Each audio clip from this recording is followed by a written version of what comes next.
चुके हैं क्लास 9 के दमदार क्वेश्चन के साथ, जो कि बहुत ही तगड़ा और बहुत ही बेहतरीन क्वेश्चन है, जो कि फ्लूइड मैकेनिक्स के पार्ट से उठाया गया क्वेश्चन, जहां पे एक मेटल ब्लॉक को पानी में जब डुबाया जाता है तब उसके वजन के बारे में यहां पे बात किया जा रहा है। तो चलिए इस क्वेश्चन को शुरुआत करते हैं, लास्ट तक बारीकी बारीकी से समझेंगे। हो सकता है वीडियो 15 मिनट का होगा, लेकिन आप अगर पूरा वीडियो अगर देखेंगे, ये क्वेश्चन आपको पूरा एकदम कंठस्थ पता चल जाएगा कि किस प्रकार से ऐसे क्वेश्चन को हम सॉल्व करते हैं। और ये कॉम्पिटिटिव एग्जाम का भी क्वेश्चन हो सकता है, क्योंकि ऐसा क्वेश्चन एसएससी, सीएचएसएल और आपके सीजीएल के एग्जाम में भी बहुत बार पूछा गया है। और ये क्लास 9 का क्वेश्चन है, लेकिन मजेदार क्वेश्चन है। क्लास 11 में भी आपको ऐसा कुछ क्वेश्चन मिलेगा जरूर। ठीक है, तो फिर स्टार्ट करते हैं क्वेश्चन को बिना लेट किए हुए।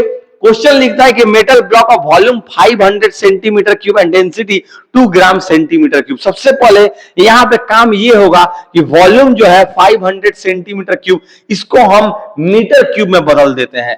500 सेंटीमीटर 3 बार देखिए, आपको एकदम बारीकी से समझाएंगे और आपको ये पूरा समझ में आने वाला है। एकदम 100% गारंटी आपको पूरा समझ में आने वाला है। तो आप यहाँ पे पूरा वीडियो में लाइन से लास्ट तक देखिएगा तो आपको समझ में आ जाएगा। ठीक है, अब यहाँ पे क्या कर देंगे, 6 जीरो हम आपको लिख के दिखा देते हैं बहुत आसानी से। मीटर क्यूब 2 2 4 2 6, 2 से 2 यहाँ पे कट जाता है। यहाँ पे लिखेंगे 5 × 10 का पावर -4 मीटर क्यूब, क्योंकि 4 जीरो नीचे है, ऊपर जब जाएगा तो -4 में चला जाएगा। चलिए वॉल्यूम 1 ये हो गया। अब डेंसिटी आपको पता है कि रो के रूप में लिखते हैं, तो 2 ग्राम पर सेंटीमीटर क्यूब है। 2 ग्राम पर सेंटीमीटर क्यूब है, इसको बदलते हैं, बताइए 2 ग्राम। और आपको पता है कि वी नो दैट 1 ग्राम बराबर 1/1000 यहाँ पे हम केजी लिख सकते हैं, क्योंकि 1 केजी में 1000 ग्राम, तो 1 ग्राम में 1/1000 केजी। तो क्या यहाँ पे इसी को 10 का पावर -3 केजी नहीं लिखा जा सकता है? एकदम लिखा जा सकता है। तो इसी ग्राम के जगह पे हम क्या करेंगे, इसको तो हम बस बताने के लिए लिखे हैं, इसको नीचे कर देते हैं। इसी ग्राम के जगह पे 10 का पावर -3 केजी हो जाएगा। और नीचे कितना होगा, 1 सेंटीमीटर क्यूब को भी चलिए बदल के सीखते हैं किस प्रकार से 1 सेंटीमीटर क्यूब होगा। अब देखिए यहीं से आप निकाल सकते हैं। 1 सेंटीमीटर अगर क्यूब का बात करते हैं, 1/10 का पावर 6 आएगा। 1 देखिए यहीं से 1/, देखिए ये है 1 सेंटीमीटर क्यूब, इसको बदलते हैं 1 मीटर क्यूब में, तो 1/10 का पावर 6, क्योंकि 2 2 4 2 6 जीरो आ जा रहा है। तो क्या 10 का पावर -6 इसको नहीं लिख सकते हैं? एकदम लिख सकते हैं। चलिए ये हो गया आपका। अब इसको थोड़ा हम सॉल्व करते हैं। ठीक है, 2 × 10 का पावर -3, ये जब -6 ऊपर जाएगा तो +6 हो जाएगा। अब बताइए 2 × 10 का पावर यहां से कितना हो जाएगा, 3, और यहां पर आपका हो जाएगा केजी मीटर बाई क्यूब। मतलब कि डेंसिटी को भी हम बदल चुके हैं केजी और मीटर क्यूब में, वॉल्यूम भी आपका आ चुका है मीटर क्यूब में। ये है आपका वॉल्यूम, यहां पर हम V1 लिख देते हैं। और ρ1 जो है आपका, मतलब कि डेंसिटी, वो आपका इतना हो गया, क्योंकि इक्वेशन में यूज होने वाला है, इसीलिए हमने यहाँ पे लिख दिया।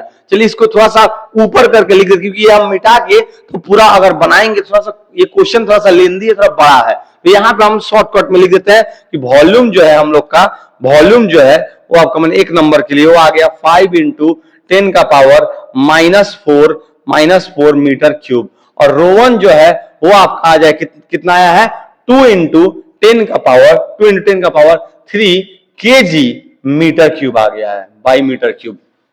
चलिए इतना हम लोगों ने फाइंड आउट कर लिया। किस प्रकार से आया है, पूरा वीडियो देखिएगा तभी आपको समझ में आएगा। वीडियो को स्किप कीजिएगा, आपको लगेगा कि सर ये कहां से आप लिख दिए। ठीक है, अब फिर सेकंड वाले का बात करते हैं। देखिए वहां भी वॉल्यूम जो है लिखा हुआ है कि सस्पेंडेड, जो उसको लटकाया गया मेटल के ब्लॉक को, उसका यहाँ पे वॉल्यूम दिया है, वेट वगैरह कुछ नहीं दिया गया, हम लोग वेट के हिसाब से समझेंगे। जिसको स्प्रिंग बैलेंस से लटकाया था, 1/4 जो है उसका वॉल्यूम वो है पानी में, पूरा का पूरा पानी में नहीं है, 1/4 है। तो पूछता है reading of the spring balance. अब बताइए स्प्रिंग बैलेंस में रीडिंग क्या आएगा, तो एपरेंट वेट आएगा। एपरेंट वेट का फॉर्मूला लिखते हैं। चलिए एपरेंट वेट का फॉर्मूला लिखते हैं। एपरेंट वेट का फॉर्मूला हम लोग लिखेंगे, यहां पे लिख देंगे, जो आपका वेट होगा, वेट ऑफ ब्लॉक के वेट से जब हम लोग माइनस कर देंगे अप थ्रस्ट को, किसको माइनस कर देंगे, अप थ्रस्ट को, यही आपका एपरेंट वेट होगा।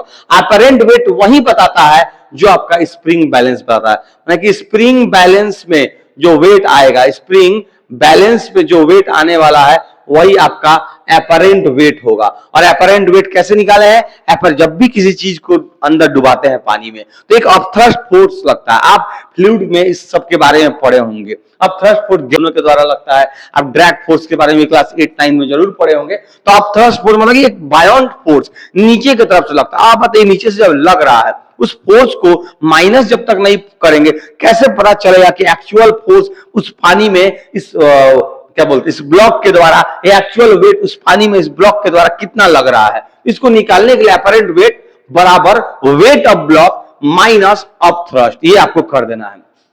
चलिए इसको शॉर्टकट में अपरेंट वेट इस प्रकार से लिखते हैं और वेट ऑफ ब्लॉक निकालते हैं। अब बताइए वेट ऑफ ब्लॉक कितना होगा। आप बोलेंगे सर m इंटू जी होगा, लेकिन यहां मास के फॉर्म में नहीं दिया है, यहां वॉल्यूम के फॉर्म में दिया है। तो यहां पे बहुत आसानी से समझेंगे कि मास को किस प्रकार से वॉल्यूम में यहां पे बदल देते हैं। अब थ्रस्ट यहां पे अब थ्रस्ट एक फोर्स है, तो फोर्स बराबर यहां पे m इंटू जी के फॉर्म में यहां भी हम लिख सकते हैं। बस शर्त यही है यहां 1 होगा और यहां आपका 2 हो जाएगा। जी तो दोनों तरफ बराबर होगा क्योंकि लिखा है 10 मीटर पर सेकंड स्क्वायर लेना है, 9.8 नहीं लेना है। अब आप बताइए, आप ही से पूछते हैं, यहां लिखते हैं कि डेंसिटी बराबर कितना होता है, मास बाई वॉल्यूम होता है। तो मास बराबर कितना हुआ, डेंसिटी बाई वॉल्यूम हुआ। क्या मास बराबर उसी डेंसिटी को इस प्रकार से और वॉल्यूम इस प्रकार से रो इंटू वॉल्यूम नहीं लिख सकते, एकदम लिख सकते। इस मास के जगह पे हम लिखेंगे रो 1 और वॉल्यूम 1 और गुना ग्रेविटी कर देंगे, फिर माइनस इस मास 2 के जगह पे रो 2 वॉल्यूम 2 और ग्रेविटी कर देंगे, मतलब जी कर देंगे। अब यहां से ध्यान समझिए, इसको नीचे हम कर देते हैं, आपको समझने में आसानी होगा। अब यहां से हम क्या करेंगे, जी को कॉमन निकाल सकते हैं, आपके ऊपर है जी कॉमन निकालिए या नहीं निकालिए। ठीक है, हम यहाँ पे जी कॉमन निकाल लेते हैं बाहर और यहाँ पे रो 1 और जी अंदर हो जाएगा और यहाँ पे रो 2 और सॉरी जी बोल रहे हैं V1 और यहाँ पे आपका रो 2 और V2 अंदर हो जाएगा।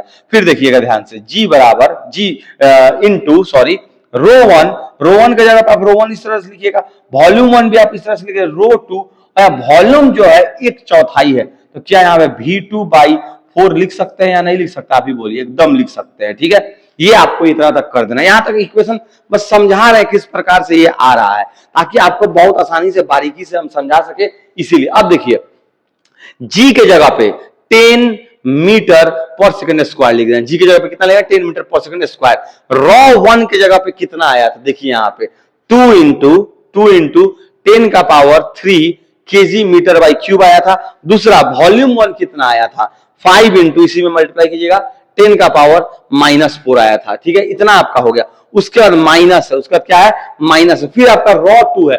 अब यहां पे आप सोचिए सर रॉ 2 तो दिया ही नहीं है, आप बताइए डेंसिटी ऑफ वाटर कितना होता है। यहां लिखिए डेंसिटी ऑफ वाटर बराबर होता है 1000 KG by metre cube. 1000 KG by metre cube. D की जगह पर रॉ भी लिख सकते हैं, इसी रॉ की जगह पे हम यहां लिखेंगे 1000 यानी कि 10 का पावर 3 लिख देते हैं direct, KG by metre cube. इतना तक आपको दिख रहा होगा, हाँ इतना दिख रहा होगा। ठीक है, 10 का पावर 3 केजी मीटर क्यूब हो गया। अच्छा, उसके बाद V2/4 है। अब वॉल्यूम आपका वही वॉल्यूम हो जाएगा क्योंकि यहाँ पर तो दिया हुआ है मेटल ब्लॉक के बारे में, तो 500/4 कर सकते हैं, इसको उस तरह से लिख सकते हैं, या वॉल्यूम वहां से हम बाहर भी निकाल सकते थे। अच्छा, उसी वॉल्यूम को यहाँ पे देखिए हम निकाले हुए, ये इतना बटा हम क्या लिख देंगे 4 लिख देंगे। अब इधर तो अटेगा नहीं, हम इसको क्या करते हैं इरेज करके थोड़ा सा इस साइड लिखते हैं। ठीक है, आपको जल्दी से समझाते हैं, फिर उसके बाद बस थोड़ा बरकरार रहिएगा वीडियो में। चलिए इसको इरेज कर देते हैं।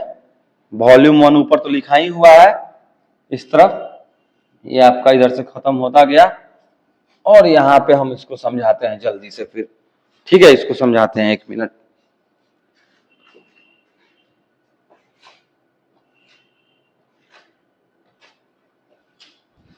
डिजिटल बोर्ड नहीं है इसीलिए थोड़ा प्रॉब्लम हो रहा है, लेकिन जल्दी हम ट्राई करेंगे डिजिटल बोर्ड को जल्दी से इंस्टॉल करवा के आप तक वीडियो और भी बेहतरीन रूप से पहुंचाएं।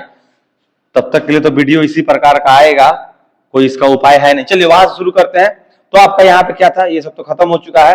तो यहाँ पे हम फिर से लिखते हैं 10 मीटर पर सेकंड स्क्वायर और ये आपका 2 इंटू 10 का पावर 3, 5 इंटू 10 का पावर -4 माइनस, ठीक है 10 का पावर 3 और उसके बाद क्या आया था यहाँ पे देखिए V2/4, मतलब वही वॉल्यूम 500। अब बताइए वॉल्यूम 5 इंटू 10 का पावर दिया है, तो यहाँ लिख देंगे 5 इंटू 10 का पावर -4/4 है। चलिए इतना में तो कम से कम हटा दिए। अब फिर इसमें क्या लिखेंगे 10 मीटर पर सेकंड स्क्वायर। अच्छा, ये सबका ये यूनिट आप वहां पर लिख सकते हैं, लास्ट में लिख के उसको हम लोग काट देंगे, उससे बढ़िया यहाँ से यूनिट हटा देते हैं ताकि आपको आसानी होगा। ठीक है, अब यहां से देखिएगा ध्यान से, 2 इंटू 10 का पावर 3 है तो 2 5 यहाँ पे 10 लिखते हैं, इंटू 10 का पावर 3 है और 10 का पावर आपका -4 है, यहाँ पे 1 है। इधर देखिएगा ध्यान से, यहाँ पे बटा 4 भी है तो ऊपर 10 का पावर 3, 10 का पावर -4 है, यहाँ पे लिख देंगे 10 का पावर -1 इंटू 5 बाई क्या हो जाएगा 4, इस तरह कर देंगे। ठीक है, फिर हम क्या करेंगे, अब 10 लिखेंगे। अब ध्यान से देखिएगा, यहाँ पे 10 का पावर 1 है, 10 का पावर 3 है, 10 का पावर -4 है, तो बताइए 3 और 1 4 यहाँ भी हो गया, 3 और 1 4 यहाँ भी सॉरी 4 है, -4, तो ये 1 कट जाएगा तो यहाँ बचेगा सिर्फ आपका 1 माइनस। यहाँ पे बताइएगा 10 का पावर -1 है तो क्या है, 10 का पावर 1 नीचे आएगा, एकदम आएगा, तो 5 बाई आपका क्या हो जाएगा 40 हो जाएगा, 10 नीचे आएगा, 10 गुना 4 40 हो जाएगा। ठीक है, अब यहाँ पे क्या कर देंगे, 5 से इसको 8 बार में काट देते हैं, 1/8, 10 इंटू 1 माइनस 1 बाई आपका आ गया 8। चलिए इसको फिर सॉल्व करते हैं, यहाँ पे पहले इधर लिख देते हैं 10 इंटू 8, यहाँ पे एलसीएम ले लेते हैं, यहाँ पे 8 हो जाएगा, यहाँ पे आपका 1 हो जाएगा। ठीक है, अब उसका देखिए यहाँ पे सॉल्व करेंगे, 10 यहाँ पे लिख देते हैं इक्वल टू 10 इंटू 8 से 1 गया 7 और यहाँ पे हो गया आपका 8।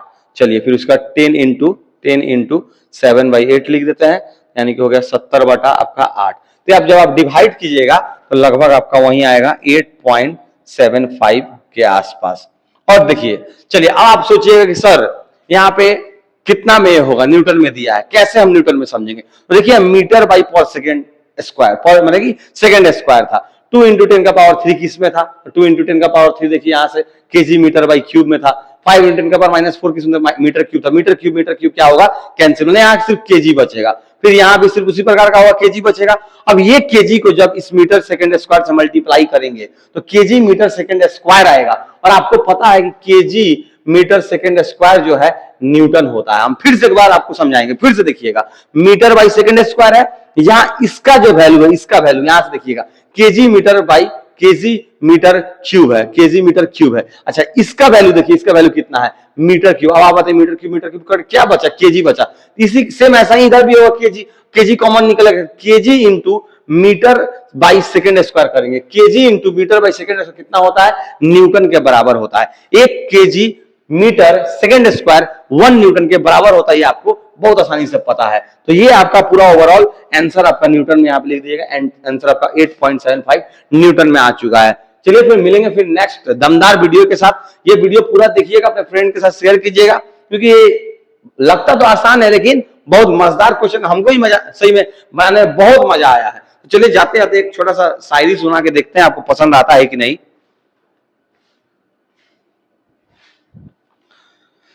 लिखा हुआ है कि ना कोई संघर्ष हो ना कोई तकलीफ हो, ना कोई संघर्ष हो ना कोई तकलीफ हो, तो क्या खाक मजा है जीने में। क्या लिखा है, ना क्या खाक मजा है जीने में, बड़े बड़े तूफान थक जाते हैं, बड़े बड़े तूफान थम जाते हैं जब आग लगी हो सीने में। मतलब कि अगर सीने में अगर आग लगी है तो इसी प्रकार से बड़बड़ा के पूरा फिजिक्स केमिस्ट्री बायोलॉजी मैथ सब कुछ खत्म होने वाला है, और खत्म होगा ये जान लीजिए। किसी प्रकार से हम अब लग चुके हैं, अब हमको नहीं लगता है कि अब रुकने वाला है या कोई रोकने वाला भी होगा। ठीक है, तो फिर मिलेंगे आपको एक नेक्स्ट वीडियो के साथ।